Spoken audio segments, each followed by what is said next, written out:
situation like this, let's start off by understanding that Mateus currently owns all the inside real estate. His knee is inside my arm. His right knee is inside my hip. His shoulder is inside my shoulder. His head is inside my opposite shoulder, and his underhook is inside and underneath my left arm. So I have literally no limbs inside him. Okay, as a result, it's going to be very, very difficult for me to escape. So the first thing we've got to start doing is generating a little bit of motion so that I can get this, the near side elbow, inside my opponent's hip. Here's a general word of advice for you. Most of the elbow escapes from the side position begin with the placement of this elbow inside his hip. You can clearly see that I can't currently get the elbow inside. Mateus is too tight to me. So how am I going to get my elbow in this side? I'm going to do it by turning in what seems to be the wrong direction. I'm going to shift my feet and hips so that I can generate motion in this direction and get my elbow inside.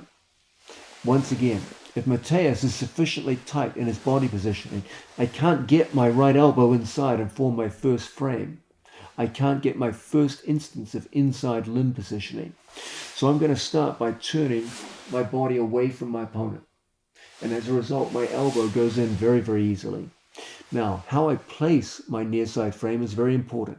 Don't go in too far with your forearm, all the way down here. Now, Mateus can manipulate my arm position very easily by sitting on top of my arm and crushing it. Don't go out too far with your elbow out here. Now Mateus could seize my elbow, pull it, and extend it out of position. I've lost it again. The ideal point to place your arm is about halfway down the forearm, right in the bone of your training partner's hip. Once we've done this, you've got your first act of inside positioning.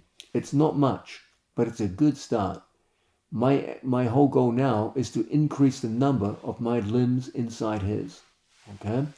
Now, from here, I want to get my knee inside, but as Mateus holds me tight and drives with the crossface, it can be a difficult thing for me to achieve. So the first thing I'm going to do is try to move Mateus's head from my left side to my right side. I'll explain soon why that's a very significant thing. The way we're going to do this is we're going to bridge into our opponent. I don't bridge up, that doesn't move Mateus. Instead, I'm going to bridge across as we always do by having one foot flat and the other foot turned outwards on my toes. I'm going to use a bicep crossface to move Mateus's head from my left side to my right side.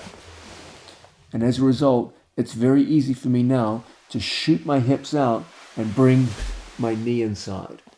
Once my knee goes inside Mateus's knee, you're starting to look a lot better. I now have an elbow inside his knee and a knee inside his knee. We've got two items of inside body positioning. There's no reason now why I can't start the action of now bringing a knee inside his hip.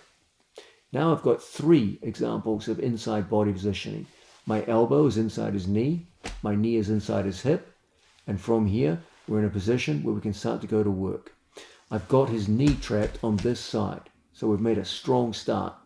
Now all I need to do is shift my hips all the way out like so. And as a result, it's very easy for us now to lock up a guard and find ourselves in a good attacking position.